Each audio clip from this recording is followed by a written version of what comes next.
Khums. What is khums? It is a 20% obligatory Islamic tax on some items that we own under specific conditions. Who should pay it? Every individual Muslim who is at the age of puberty and is sane. For the minors, it becomes the parents' or guardian's duty to pay it. On what is it paid? There are various items to which khums applies. For example, treasure trove and spoils of war, and etc. But the most popular item in our daily life is the khums on the surplus of income or on possessions that exceed our needs. This is what we are going to discuss in detail in this video. What is the surplus of income? As we mentioned, khums is paid on what we own that exceeds our needs. In other words, khums is paid on the surplus of what we own after spending on all permissible expenses, including the expenses of our dependents. The amount and the level of the expenses varies from a person to another based on his status. For example, someone owns a 2-floor house and he and his family live in 1 floor. But he regularly has guests, and since he uses the 2nd floor for his guests, there will be no khums on the 2nd floor. Or another person owns a big collection of books in his personal library which he doesn't read. Here again, based on his status, for example, if he is a researcher who usually requires these books, there will be no khums even if he doesn't read them. But if reading and research is not of his interest and he owns these books, he has to pay khums on them. Finally, know that according to some jurists, khums is not paid on inheritance, a wife's mahr, and on what khums has been paid before. When should the khums be paid? There are 2 options on when to pay khums. First is to pay khums upon receipt of the gain immediately. This means to pay the khums on things which you think will be more than what you require once you own them. The second, which might be easier, is to fix an annual date as the khums annual date.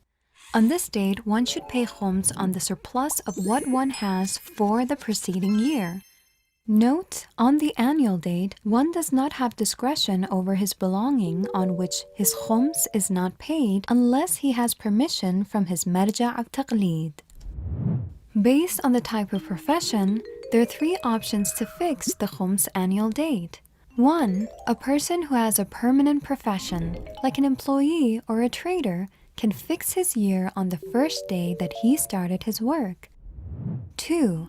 A person who has various jobs, like the one who is a trader, driver, and also is employed. This person is free to either fix different days for each one of his professions or to fix one specific day for all his works combined together. 3.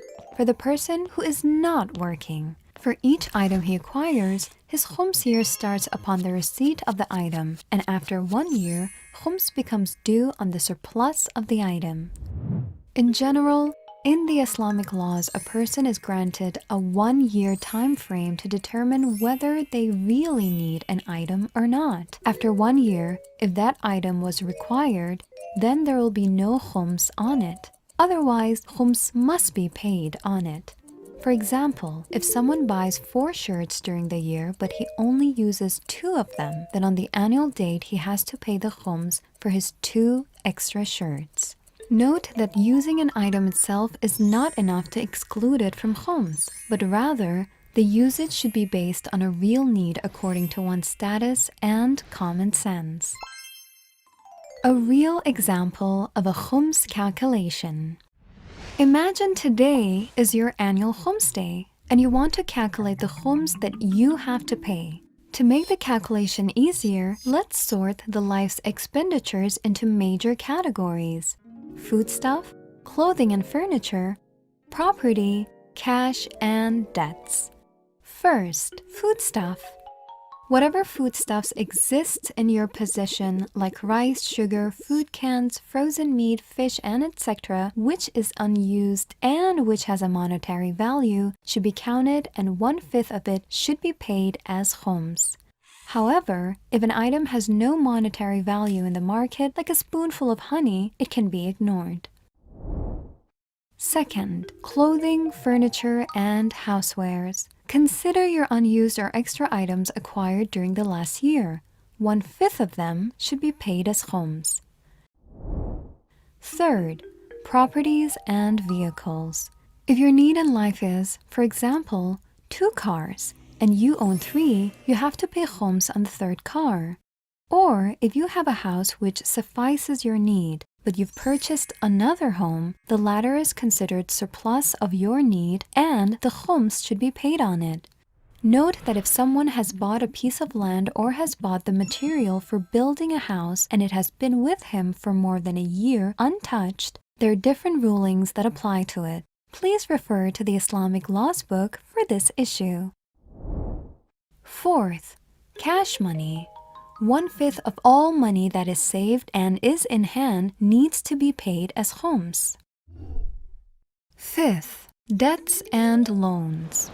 If your money is lent to someone else, after 1 year, khums becomes due on it. But if you've borrowed the money, there are 2 possible options. First, if the money itself or its equivalent or replacement still exists, like when you buy something with it and that thing is still with you.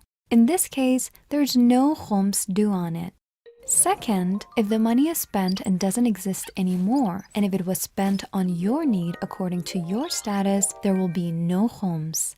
In addition, you're allowed to deduct the amount of your debt from the total surplus that you have to pay khums on, but note that you are allowed to deduct it only for 1 year. A question: does one have to pay khums on business capital and the equipment used in business? Yes, one may have to pay khums if it is more than one's regular needs. But if paying the khums affects his livelihood, there are other details which should be referred to in the Islamic laws book. Paying the khums. After calculating the items on which khums should be paid, there are 2 ways to pay khums. First way is to give 1/5 of the commodity itself. So for example, if you have 5 kilos of rice, pay 1 kilo as khums. The second way is to pay the cash equivalent according to the market value. So instead of giving the 1 kilo of rice, you pay its cash equivalent. To whom khums can be paid? All khums that one pays is consisted of 2 parts, or sahm in Arabic. Sahm of Imam, peace be upon him, which at the time of ghibah is given to the marja' we follow, and he permits where and how this portion is to be spent. Sahm of sayyids, which is given to the poor and needy sayyids, provided that it is not spent on haram purposes. It is also better to consult your marja' or his representative before paying it. In conclusion, it is good to know that in addition to the surplus of income, there are 6 other things that khums is obligatory on: spoils of war, minerals, treasure trove, gems obtained from sea diving, amalgamation of halal wealth with haram, the land which a non-Muslim purchases from a Muslim. You can read more about these items in the Islamic laws book.